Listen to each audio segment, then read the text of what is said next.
இந்த கத்தி படம் நாங்கள் எடுக்கிறது வந்து சண்டை போட்டுக்கிறதுக்காக இல்லை.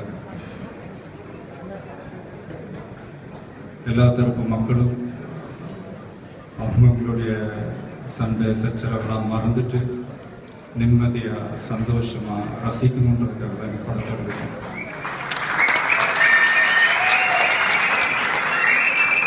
இது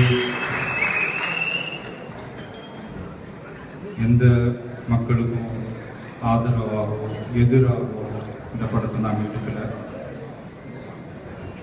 நான் வந்து என்னை தியாகின்னு நான் சொல்லிக்க மாட்டேன். அதே நேரத்தில் சத்தியமாக நான் துரோகியும் கிடையாது.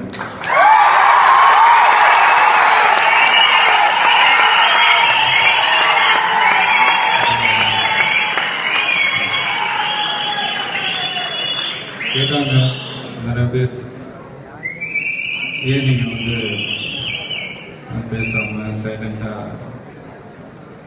எனக்கு தெரிஞ்சு ப்ரொடியூசர்ஸ் இதை பற்றி பேசணும்னு நான் நினச்சேன், பேசிட்டாங்க. அது மட்டும் இல்லை, உண்மைக்கு விளக்கம் கொடுத்தா தெளிவாகும். அதுவே வதந்திக்கு விளக்கம் கொடுத்தீங்கன்னா அது உண்மை என்ன?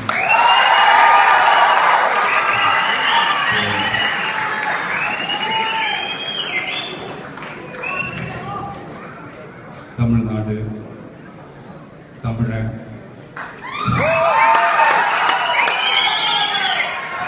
படத்தில்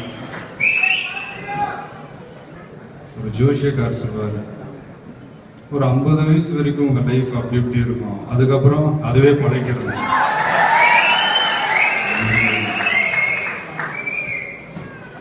சரி, அது விடுங்க.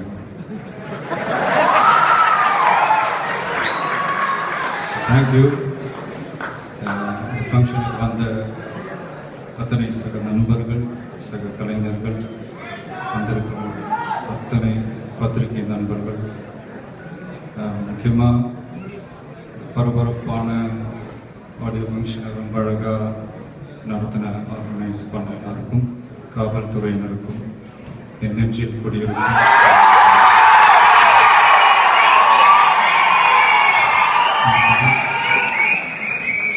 முக்கியமான ஒரு விஷயம் சொல்ல, நான் வரும்போது அந்த டான்ஸ் பர்ஃபார்மன்ஸ் நான் பார்த்தேன். சதீஷ்க்கு ரொம்ப நல்லா பண்ணாங்க. எவ்வளோ ஹார்ட் ஒர்க்குன்னு எனக்கு தெரியும், எவ்வளோ ரிஸ்க்குன்னு தெரியும். அந்த கரண்ட், அந்த லைட்டோட கொஞ்சம் மிஸ் ஆனால் கூட ரொம்ப நல்லா பண்ணீங்க சதீஷ். தேங்க்யூ